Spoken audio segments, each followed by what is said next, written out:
Oh, blooming hell, this migration is a bit tough, isn't it? I can't wait for a cup of me.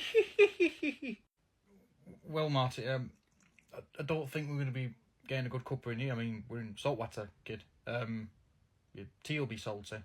I think we'll just wait till we're on dry land again. So, back with another little video. This time I'm going to revert back to Mosasaurs, and today I wanted to do a little subject that I sort of alluded to in the past, but I didn't progress on that until now. And that is referring to a paper that my friends actually published earlier this year talking about some mosasaurs from North Carolina. In this paper, the authors describe a number of different mosasaur teeth representing several different species of mosasaurs found in the PD Formation. Now, the PD Formation is located in the Brunswick County of North Carolina. And these were actually dredged up, so you could almost say it's almost poetic that you find mosasaur teeth in the ocean. Now, I'd actually previously talked about these teeth, which actually possibly represented Thalassotitan, the giant Moroccan orca killer whale mosasaur, whatever you want to call it.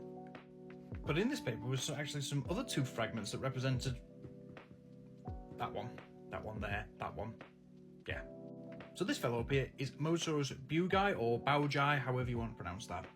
I mean, I say beaugei, but yeah, don't matter. So where do we start? Do we have to start here? Do we have to start there? Well, we'll just jump up across the pond. I mean, not literally. That'd be pretty bad for you. But just follow me. Yeah. So, what's Mosasaurus beaugei? Well, Mosasaurus beaugei is a species of the genus Mosasaurus. And as I discussed before, particularly Mosasaurus hoffmanni, these mosasaurs were quite impressive and were very successful. However, Mosasaurus beaugei is a bit different than Mosasaurus hoffmanni. It's a bit more slender than the larger, more bulky hoffmanni that's found in Europe and America and also in Morocco.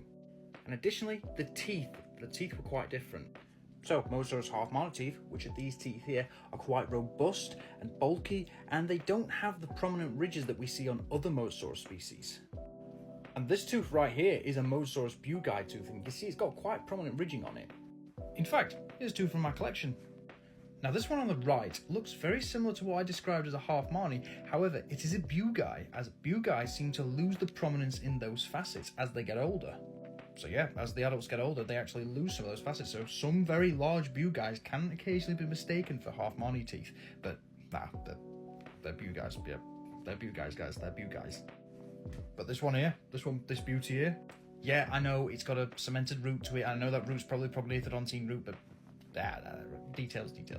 Now this one is the classic beaugei form. It's very slender, tall, and it has those prominent ridges, as you can see. Now, we've actually known about Mosasaurus beaugei for a very long time. In fact, we've known about it since 1952.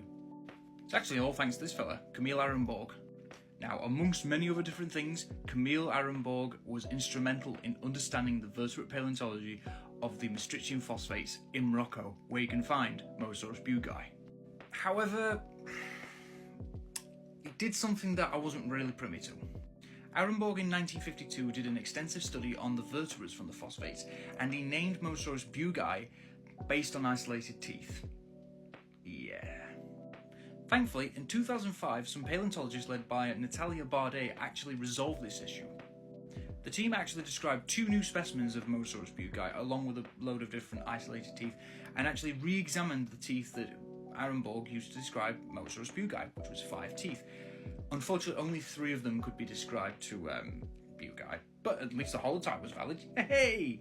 So yeah, unfortunately, at the moment, the holotype of Mosasaurus beaugei is a tooth. It's a tooth. Just like the Troodon situation. If you don't know what the Troodon situation, just save yourself. Don't look into it. Don't. And honestly, I could go into everything and anything about Mosasaurus beaugei, but let's just get to the point of this video. Just ignore those teeth and ignore that tooth over there, and I'm in front of some other teeth, so don't need to worry about them. Yeah.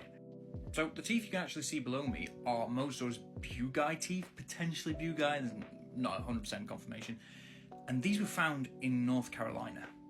Yes, these are the teeth I was talking about at the start of the video.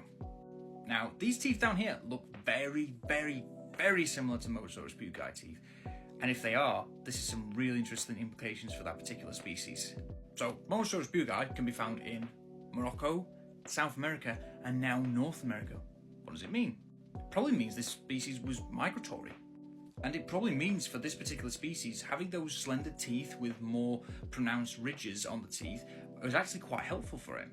In particular with the fact that Mosasaurus beaugei seems to pop up a lot alongside its bigger brother, Mosasaurus halfmani.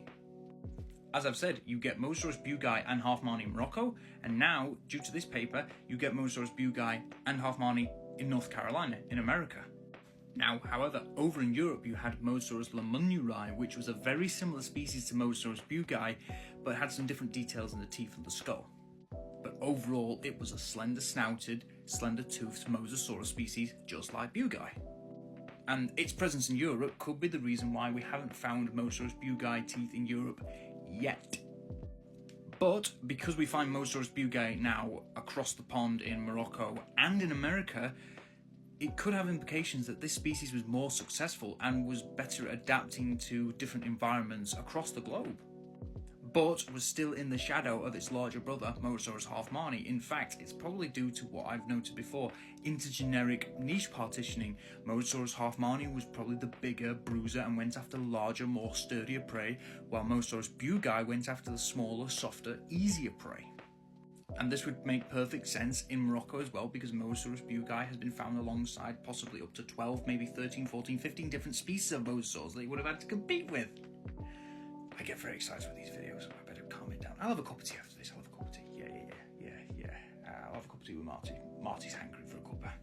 The point of this video and this study basically just shows that mosasaur species across the world are able to migrate and adapt to various different environments. They are very versatile animals, and Mosasaurus beaugei proves it. A lot of the times we just think it's a Moroccan species, when in fact it's a global species like other mosasaurs.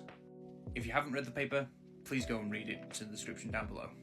Now, I know this video is very, very similar to the Thalassatitan video that I did a few weeks ago, but it hammers home the point that mosasaurs are very versatile. Even individual species can be successful across the globe. Alright guys, I'll see you later. Ta-ra.